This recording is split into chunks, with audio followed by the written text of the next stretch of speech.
Olá pessoal, em relação aos conjuntos, nós podemos classificá-lo como uma coleção de elementos classificados a partir de certa característica. Como assim? Por exemplo, os animais vertebrados são divididos em classes. A classe dos peixes, dos anfíbios, dos répteis, dos mamíferos e das aves. Cada uma dessas classes é um conjunto, porque os animais que pertencem a essas classes, que são os elementos desses conjuntos, eles possuem características próprias que diferem uma das outras. Então, por exemplo, a classe das aves.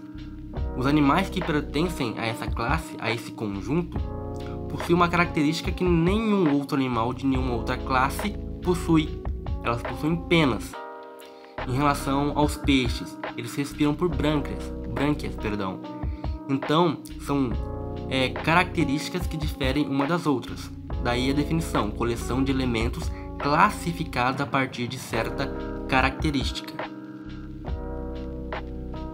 Em relação à notação de um conjunto, os componentes de um conjunto são denominados elementos. Esses elementos são dispostos entre chaves e o conjunto ele é indicado por uma letra maiúscula. Como assim? Por exemplo, o conjunto das vogais do alfabeto. Nós vamos indicá-lo, o conjunto com uma letra maiúscula, por exemplo, V de vogal, e os elementos desse conjunto, os elementos que pertencem a esse conjunto, eles estarão dispostos entre chaves e separados por vírgula. Quais são as vogais do alfabeto? A, E, I, O e U. Nós temos uma letra maiúscula para indicar o conjunto e os elementos dispostos entre chaves. Esse conjunto ele é também chamado de conjunto finito. Conjunto finito. Porque esse conjunto possui uma quantidade finita de elementos.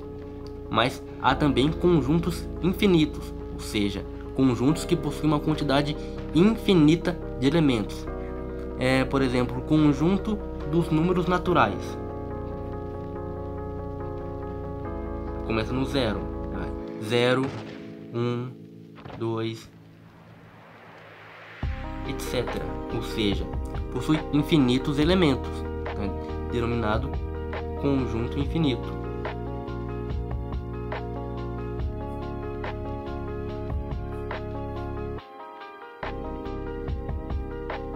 Um conjunto pode ser indicado também por uma imagem chamada diagrama de Venn. Eu vou representar o conjunto das vogais pelo diagrama de Venn. Vou pegar os elementos desse conjunto e dispor no diagrama.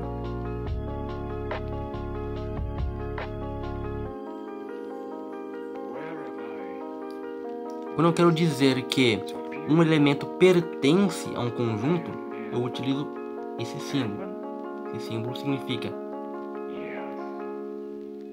pertence. Quando eu quero dizer que um elemento não pertence a um conjunto, eu utilizo esse símbolo. Não pertence. Em relação a esse exemplo que eu dei, desse conjunto finito, que é o conjunto das vogais, eu tenho que A pertence ao meu conjunto das vogais. Eu tenho também que E pertence ao conjunto das vogais, mas B não pertence ao conjunto das vogais. A pertence ao conjunto das vogais, E pertence ao conjunto das vogais e B não pertence ao conjunto das vogais. Essa é a forma de indicar que um elemento pertence ou não pertence a um determinado conjunto. Vou representar um outro conjunto, que eu vou chamar conjunto Z. Conjunto dos números, como eu falei, pode formar conjunto com qualquer coisa. Vou formar um conjunto dos números pares entre 0 e 10. Ou seja, como eu disse, entre o 0 e o 10 não vão entrar, apesar de serem números pares. Então, conjunto dos números entre 0 e 10, eu vou ter o 2, 4, 6 e o 8. Percebam que eu tenho um conjunto finito, porque possui uma quantidade finita de elementos. Eu posso representar esse conjunto também pelo diagrama de Venn. 2, 4, 6 e 8. E se eu quiser representar a quantidade de elementos de um determinado conjunto, eu coloco n minúsculo, que é a quantidade de elementos, coloco entre parênteses a letra que indica o conjunto, nesse caso conjunto Z, o número de elementos, número de elementos do conjunto Z é igual a 1, 2, 3, 4. O número de elementos do conjunto Z é igual a 4. Em relação ao conjunto das vogais, o número de elementos do conjunto das vogais é igual a 1, 2, 3, 4, 5. Finalizando a aula de hoje, vamos fazer uma revisão.